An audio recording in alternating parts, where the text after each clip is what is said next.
Kāti, mau tonu ana te aro ki etahi o ngā kaupapa nui o te tau.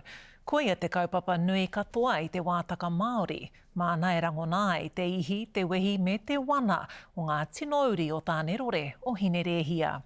Whai muri i ngā tau e whā e mū ana i haruru anō te papa o te matatini i tēnei tau, i tētahi o ngā whaitua whakamanuhiri kaupapa nui katoa o te motu. Nā Ethan Oneroa tēnei whakarāpopototanga mo te tau kapahaka, kua hori nei. E whakataetai tau mā heke heke e whātau e nohongu ana. Hoki maina!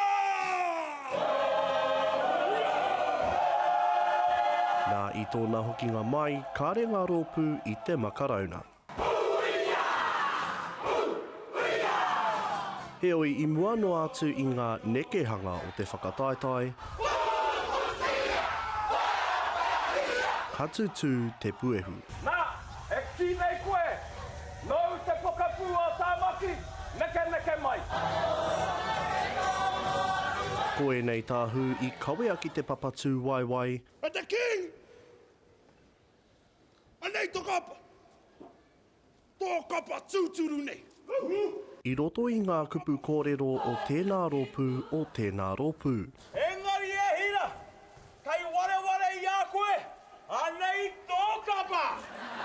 Nā runga i te whira rongonui rawa o Aotearoa nei ki ngā ana wai. Wai rea te rangi e tū nei, wai rea te papa e takoto nei. Koni atu i te kotahirau mano ngā tāngata i tai a kanohi mai ki te papatākoro nei. I'm getting so much nostalgic vibes and I'm so excited. It's been so long and I'm ready. Pai tū, pai hinga. First of all, we didn't even know the matatini was still on because we had no power or telephone network or Wi-Fi or anything. Ko tēnei o ngā rōpū no kahungunu i mau i ngā paruparu o te huripari Gabriel i tūkino te awara tau whenua e rua wiki i mua tonu i tā rātou tū. Whakaro nui ki te wākainga, i ngā wā katoa, te mea, ko mātou kei te huripoki tonu nei, kei te huripari tonu atu, e ringi rā ko te whakaro nui ki ngā mea kei te kāinga. O tira, i nā te nui o ngā tuatahitanga i roto i tēnei o ngā matatini,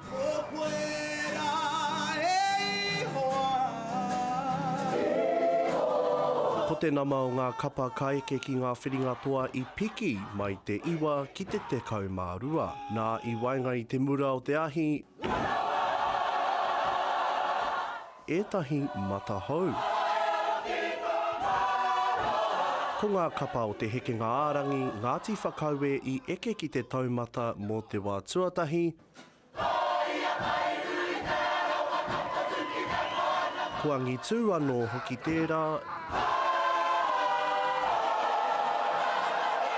E kawe nei i tētahi taira, kāre anō kua kite i roto i te ao haka. E hara i te mea me tū wahine rawa, e hara i te mea me tū tāne rawa, hua nō rā mo te hunga a i te pūpenei mai au, a ko te whakatauira atu, a kia rātou ara no atu ngā āhua tū, kei roto i tēnei taonga nui a rā ko te kapahaka.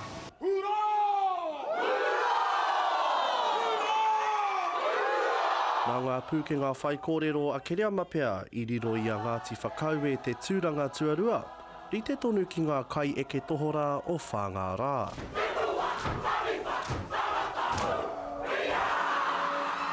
Heoi, ko tahi ana ke te toa whakaihuaka, nā hei te mutunga o te whetiwara nei ko ngā taringa me ngā karu o te ao Māori ka aro ki tēnei o ngā kai kōrero.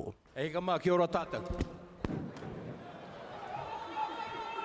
Nā ko te waka o mā tātua kātau ki uta,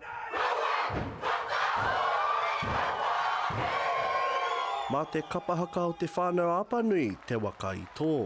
Te whānau apanui, kei a koutou te wā! Te whānau! Heoi anō nā te nui o ngā moni tautoko ka riro ki a te matatini i ngā tau e heke mai nei, ka re kore kahi ki te mana o tō tātou taonga nei ki taumataki. Ethan Oneroa, Te Karere.